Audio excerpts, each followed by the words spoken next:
the keepers of the sky. Ryo loved the sky. More than anything, he loved the sleek, powerful airplanes that soared through it. He spent hours by the park lake, sketching each one, dreaming of the day he would be the one in the cockpit. Honk! Honk! Ga-honk! A loud, brassy call shattered the afternoon quiet. Ryo scowled, lowering his pencil. A group of large birds were making a racket near the water's edge, ruining his concentration.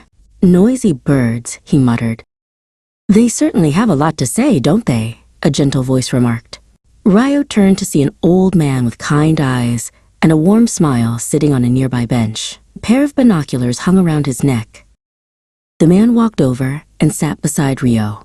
Those are Canada geese, or Branta canadensis, he said, pointing. See that long black neck and head with the white patch on its cheek?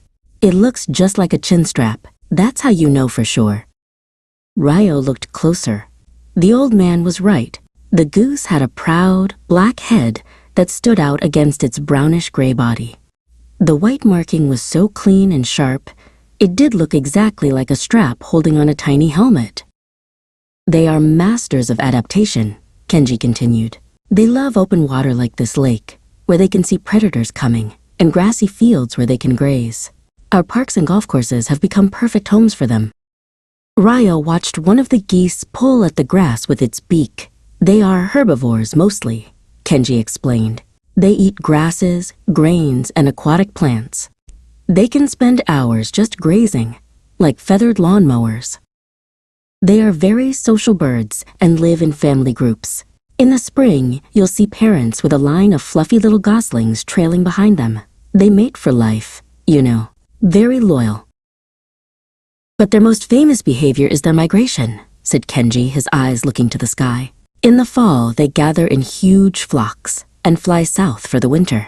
You've seen them, haven't you? Flying in that perfect V-shape. Ryo nodded.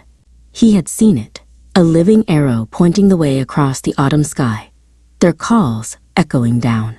The V formation helps them conserve energy, Kenji replied. The goose in front breaks the air, creating an updraft for the birds behind it. They take turns at the front, so no single bird gets too tired.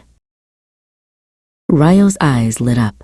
That's incredible. It's like a squadron of jets flying in formation to save fuel. He looked from the geese back to the sky where the airplane had been. Kenji's smile faded slightly.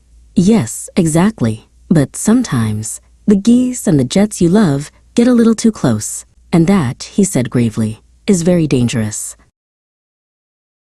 A single Canada goose can weigh over 12 pounds, Kenji explained. And they fly in large flocks. When a fast-moving airplane collides with a flock of birds this size, it's called a, quote, strike, and it can cause serious damage to the engines. Airports have to work very hard to manage the geese, Kenji said.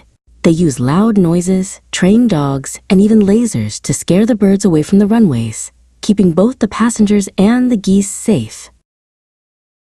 Ryo picked up his pencil. He turned to a fresh page in his sketchbook. He still loved the sleek lines of the airplanes, but now he saw the beauty and power in the geese, too. He began to draw the proud, black-necked bird, understanding that the sky was big enough for everyone as long as we are careful and respectful. The world of birds is full of amazing stories and incredible science. To learn more about the fascinating creatures we share our planet with, follow for more similar content.